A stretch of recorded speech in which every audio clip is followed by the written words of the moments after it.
नमस्कार, स्वदेश न्यूज देख रहे हैं आप और मैं हूं आपके साथ राखी। महाराष्ट्र झारखंड के विधानसभा चुनाव की सरगर्मियां तेज हैं। नेताओं के बयानों ने चुनावी रण में गर्माहट बढ़ा दी है और इस बीच हिमाचल प्रदेश में समोसा कांड सामने आ गया, तो वहीं हरियाणा के विधानसभा चुनाव में राहुल गांधी की जलेबी पर दिया गया बयान छाया हुआ है। राजनीति में मुद्दे तो बहुत होते हैं, जैसे बिजली, पानी, सड़क, बेरोजगारी समेत तमाम मुद्दे, लेकिन कभी कभी स्वादिष्ट व्यंजन भी बड़े मुद्दे बन जाते हैं और नेताओं के स्वाद को फीका कर देते हैं तो किसी की राजनीति के स्वाद को बढ़ा देते हैं। 2014 में भी मोदी की चाय पर चर्चा ने कांग्रेस को सत्ता से बाहर कर दिया था, जो 2019 और 2024 में भी वापसी नहीं कर पाई। चाय, समोसे, जलेबी जो भारतीयों के लिए स्वाद के सरताज हैं और अक्सर चुनावी माहौल को चटपटा बना देते हैं। आखिर ये राजनीति में कैसे छा गए, देखिए हमारी ये खास रिपोर्ट, समोसे, जलेबी, चाय राजनीति में छाए।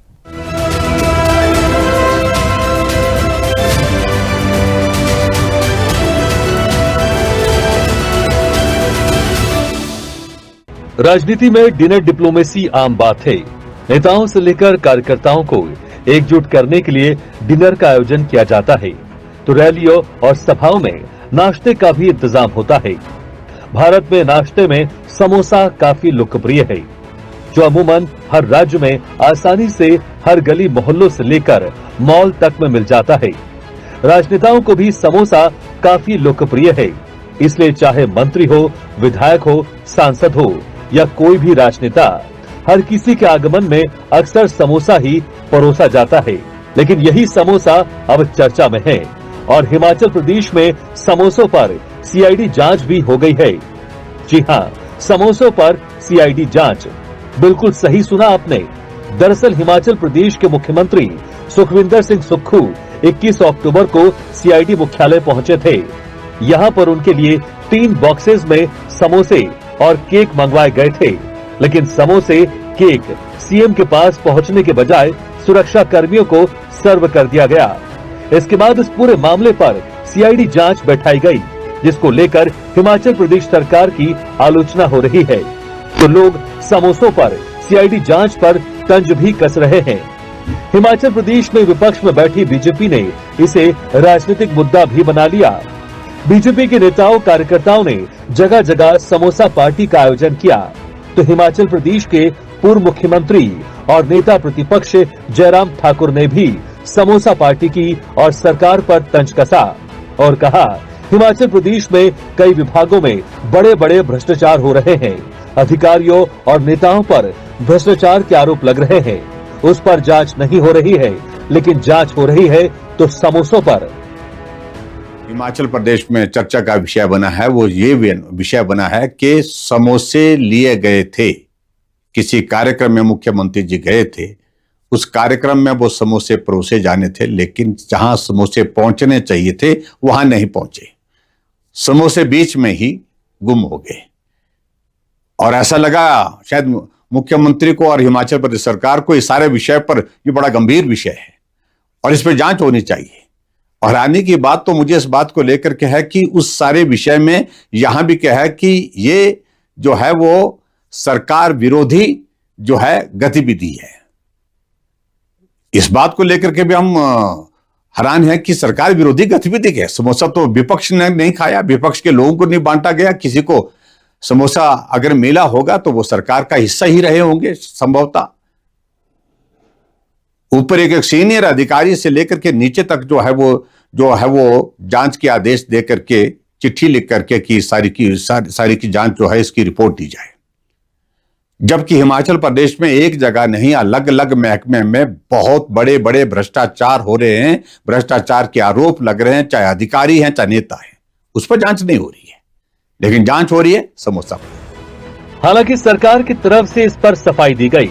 मुख्यमंत्री सुखविंदर सिंह सुक्खू के प्रधान मीडिया सलाहकार नरेश चौहान ने पूरे मामले को गलत प्रचार बताया है। उन्होंने कहा, सरकार ने ऐसी कोई जांच करने के आदेश नहीं दिए। नरेश चौहान ने कहा, इस मामले से सरकार का कोई लेना देना नहीं है।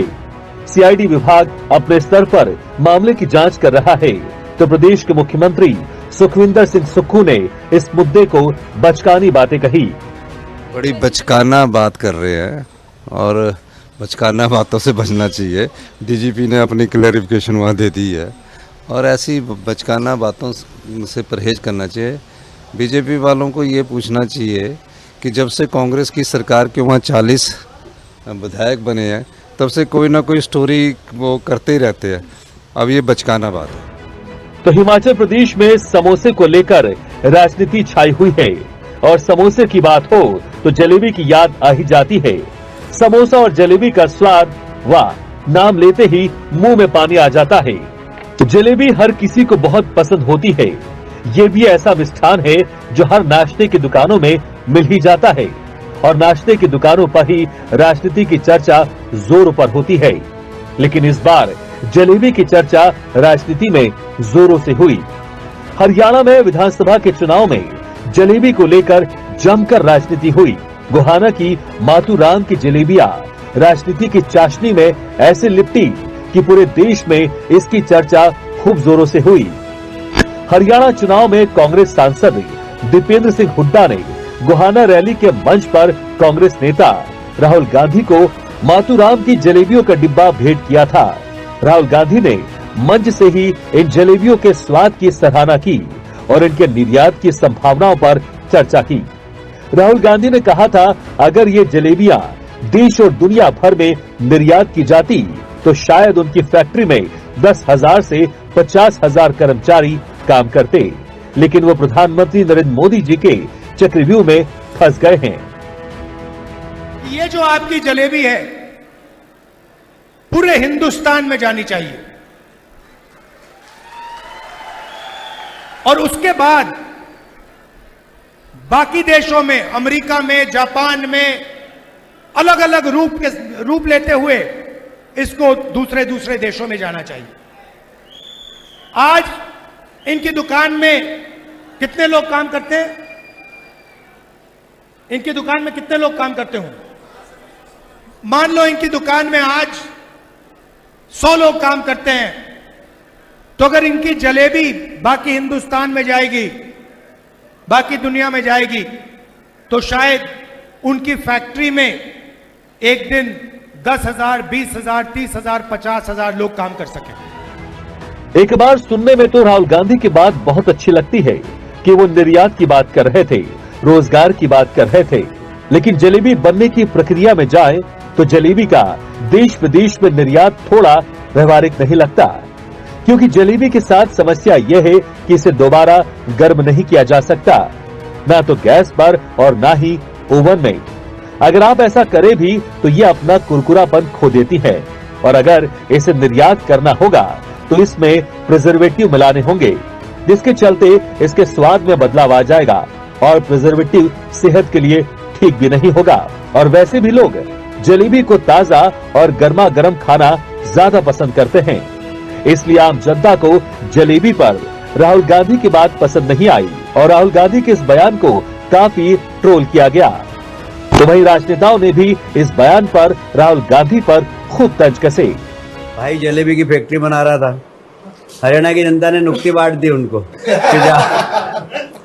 देखिए ऐसा है, बोलते थे किसान नाराज है, किसानों ने वोट दिया, दलित भाई नाराज है, दलित भाइयों ने वोट दिया, युवा नाराज है, बेरोजगार युवाओं ने वोट दिया, महिलाएं नाराज है, महिलाओं ने वोट दिया। बताइए कौन नाराज है भारतीय जनता पार्टी से और मोदी जी से? हरियाणा के चुनाव ने साबित कर दिया। समोसा जलेबी भारतीयों के लिए काफी स्वादिष्ट नाश्ते में से एक है, जिसे हर कोई काफी पसंद करता है। और नाश्ते के बाद चाय मिल जाए तो फिर क्या कहने। चाय लोगों के जीवन का अभिन्न अंग है। लोगों की सुबह चाय के साथ ही होती है और कई लोग तो पूरे दिन 3-4 कप चाय पिए बिना रह नहीं सकते। तो भारतीय राजनीति में चाय का काफी महत्व है। 2014 में इसी चाय ने देश की सत्ता ही पलट दी थी।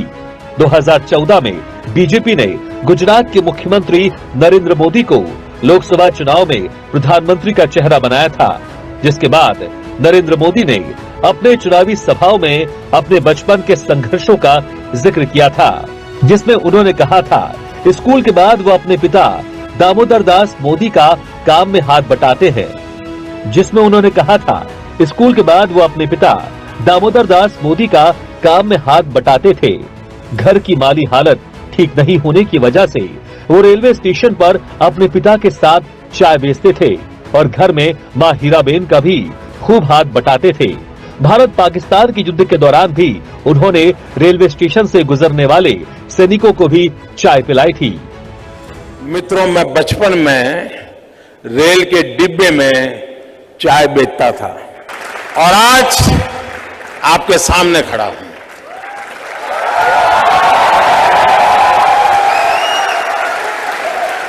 और इसलिए दोस्तों, आप ये चिंता छोड़ दीजिए आपका बैकग्राउंड क्या है। बिल्कुल घबराइए मत दोस्तों। आप किस परिवार में पैदा हुए हो, किस अवस्था में पैदा हो, चिंता छोड़ दीजिए दोस्तों। अगर आपके दिल में समाज के लिए, देश के लिए कुछ करने की आग है, निकल पड़िए दोस्तों, रास्ता अपने आप मिल जाएगा। नरेंद्र मोदी के इस बयान के बाद विपक्षी पार्टियों के नेताओं ने नरेंद्र मोदी पर तंज कसना शुरू कर दिया और यही तंज कांग्रेस के लिए भारी पड़ गया। बीजेपी ने इस तंज को गरीबों और आम आदमी का अपमान बताते हुए चाय पर चर्चा अभियान शुरू कर दिया और इस अभियान ने ऐसा माहौल बनाया कि कांग्रेस को अपनी सत्ता गंवानी पड़ी। मणिशंकर अय्यर का वो बयान जिस पर आज भी मणिशंकर अय्यर खुद और पूरी कांग्रेस जरूर अफसोस करती होगी, लेकिन बयान धनुष से छूटे हुए उस तीर की तरह है जो एक बार निकल गया तो फिर वापस नहीं आ सकता। 2014 में कांग्रेस नेता मणिशंकर अय्यर ने लोकसभा चुनाव से पहले नरेंद्र मोदी को लेकर विवादित बयान दिया था।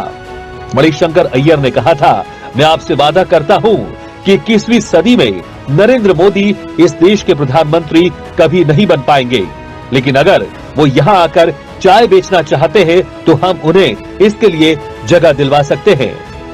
मैं आपको वायदा करता हूं कि इस 21वीं सदी में नरेंद्र मोदी कभी भी देश के प्रधानमंत्री नहीं बनेंगे।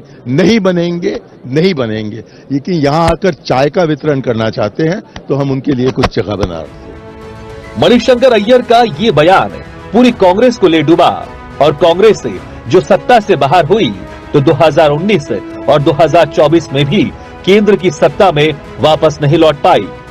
राजनीति में मुद्दे तो बहुत होते हैं, जैसे सड़क, बिजली, पानी, बेरोजगार समेत तमाम मुद्दे, लेकिन कई बार चाय, समोसे, जलेबी भी राजनीतिक मुद्दा बन जाते हैं जिससे सत्ता तक गंवानी पड़ती है।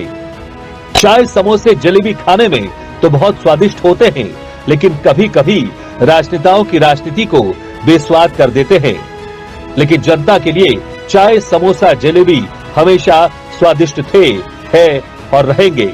चाहे किसी की भी सरकार बने, जनता के लिए ये हमेशा स्वाद की सत्ता में राज करेंगे। स्पेशल रिपोर्ट, स्वदेश।